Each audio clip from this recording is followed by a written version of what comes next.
वो आपको घर पर बुलाएंगे, फिर उसके बाद अच्छे से खातिरदारी करेंगे, स्टार्टर्स देंगे, मेन कोर्स देंगे और यहाँ तक कि डेजर्ट भी सर्व करेंगे आपकी थाली में।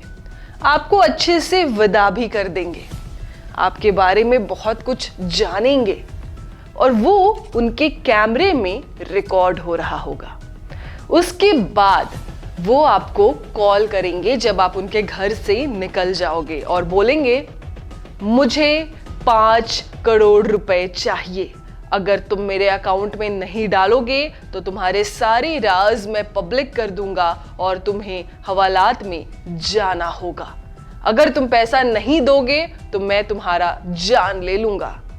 यही कहानी है उड़ीसा की, कैसे इनके हनी ट्रैप में लोग फंस रहे थे और क्या है ये कहानी, आइए जानते हैं। नमस्कार, स्वागत है आपका हमारे इस चैनल पर यानी कि क्राइम अपडेट पर। उड़ीसा के मामूली दंपत्ति जिन्होंने उड़ीसा सरकार की नाक में दम कर रख दिया है। जी हाँ, ये मामूली पति पत्नी लोगों को अपने हनी ट्रैप की जाल में फंसाते हैं। उनके 20 से ज्यादा राज अपने पास एक से बढ़कर एक लेटेस्ट गैजेट में कैद कर लेते हैं और उसके बाद उन्हें धमकी देते हैं कि अगर तुमने मुझे पैसा नहीं दिया तो मैं तुम्हें सरेआम बेइज्जत कर दूंगी। इस पति पत्नी के चंगुल में कई ऐसे अधिकारी आ चुके हैं जिन्होंने अपने आप को बचाने के लिए या फिर इस डर से कि एलके यानी कि लोग क्या कहेंगे, इस डर से उसे पैसा तक दे दिया और उन्हीं पैसों के सहारे ये और आगे बढ़ते गए और इनका कारनामा बहुत आगे बढ़ गया। दरअसल इन दंपत्ति के हाथ में हमेशा लेटेस्ट मोबाइल फोन देखा जाता था, साथ में नई फॉर्च्यूनर कार, इसके अलावा सोने की इतनी मोटी चेन कि उसके सामने उनका गला छोटा पड़ जाता था। तो कहीं आलिशान नक्काशीदार फर्नीचर के साथ शान से खिंचवाई गई तस्वीरें सोशल मीडिया पे तैरती नजर आ रही थी। कभी किसी नेता के साथ, कभी रसूखदार शख्स के साथ वो नजदीकियों का दावा भी कर रहे थे। लोगों को ये लगता था कि आखिरकार ये इतने बड़े हो कैसे गए। इस करामाती जोड़ी का नाम है अर्चना नामचंद और जगबंधु चंद। जी हाँ, ये कोई बहुत बड़े कभी भी इंडस्ट्रियलिस्ट नहीं रहे, ना ही इनका कोई बहुत बड़ा कारोबार रहा, ना ही ये कोई आईएएस, पीसीएस या फिर कोई अधिकारी थे। इन्होंने सिर्फ अपने करामात के दम पर इतनी सारी चीजें ले ली जिसके बारे में आप सोच भी नहीं सकते हो। उड़ीसा के बेहद सामान्य परिवार से आने वाले लड़का लड़की की ये जोड़ी दरअसल ठगी, हनी ट्रैप और ब्लैकमेलिंग की दुनिया के वो ताजे नमूने हैं जिनकी कारस्तानी देखकर अब उड़ीसा के तेज तर्रार और स्मार्ट पुलिस वाले भी सन्न रह गए हैं। पुलिस ने फिलहाल इन दोनों को गिरफ्तार कर लिया है, लेकिन इनके मकान और गैजेट्स में उड़ीसा के बड़े से बड़े अमीर और रसूखदार लोगों के ऐसे ऐसे राज छुपे हैं जो कभी भी भूचाल ला सकते हैं। इस पूरे एपिसोड की शुरुआत तब हुई जब इस जोड़ी ने हनी ट्रैप के इस खेल में उड़ीसा के ही एक फिल्म मेकर अक्षय परिजा को खींचने की कोशिश की। इल्जाम है कि अर्चना नागचंद ने एक लड़की के जरिए सबसे पहले अक्षय पर कास्टिंग काउच का आरोप लगाया और फिर मामले को दबाने के लिए 3 करोड़ रुपए की मांग की।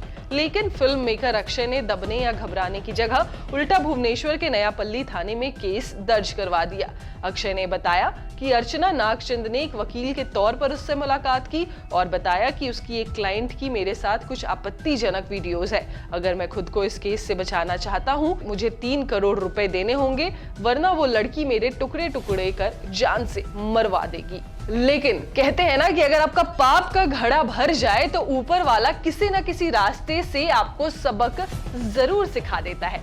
ठीक ऐसा ही हुआ अर्चना नागचंद और जगबंधु चंद के साथ। जिस लड़की को वो जरिया बनाकर उस डायरेक्टर को ठगने की कोशिश कर रहे थे, उसी लड़की ने कह दिया कि ये दोनों गलत बोल रहे हैं और डायरेक्टर ने मेरे साथ कुछ किया ही नहीं है।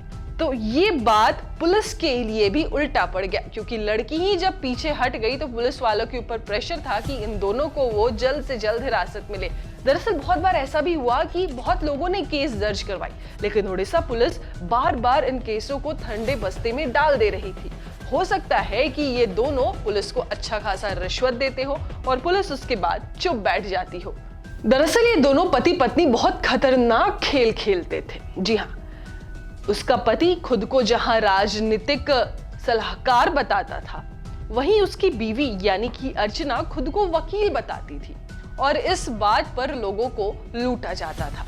लोगों को अच्छे अच्छे रसूखदार लोगों को घर पे बुलाकर उनकी ऐसी अतरंग तस्वीरें ली जाती थी जिसके कारण वो कहीं भी बदनाम हो सकते थे। चाहे कांग्रेस का नेता हो, चाहे बीजेपी का नेता हो या फिर कोई और सत्ताधारी पार्टी का नेता हो, हर किसी को इन्होंने अपने निशाना बनाने की कोशिश की है। सिर्फ राजनीति में ही नहीं बल्कि अमीर से अमीर कारोबारी के साथ भी उन्होंने ऐसी साजिश रची है। फिलहाल दोनों को जेल में डाल दिया गया है, लेकिन इस कहानी को सुनाने का मेरा मतलब क्या है, मैं आपको हर कहानी के एंड में जरूर बताती हूँ कि आपके साथ क्या होने वाला है। मुझे ये जानकारी आपको नहीं देनी है, आप तो ये न्यूज में भी सुन लिए होंगे कि ऐसा हुआ है और इस तरीके से हनी ट्रैप किया गया और इन्हें गिरफ्तार कर लिया गया है। नहीं, मेरा मतलब ये है इस कहानी को सुनाने का कि आप सतर्क हो जाइए। आपके आसपास ऐसे लोग हैं, अगर कोई आपको दावत पे घर पे बुला रहे हैं तो पहले 10 बार सोचिए कि मैं उनके घर पे जा तो रहा हूं, लेकिन वो मेरे कितने करीबी हैं। अगर आपके बहुत ज्यादा करीबी हैं तो जरूर उनके घर पे जाइए। अगर करीबी नहीं है तो पहले उन्हें जांच परख लीजिए कि वो है कैसे, और वहां जाकर कुछ ऐसे राज मत उगलिए जो आपको बर्बाद कर दे। इसलिए अब किसी के घर भी जाने में सतर्क हो जाइए और अपने आप को सुरक्षित रहिए, क्योंकि कलयुग है भैया, यहाँ कुछ भी हो सकता है। जय हिंद।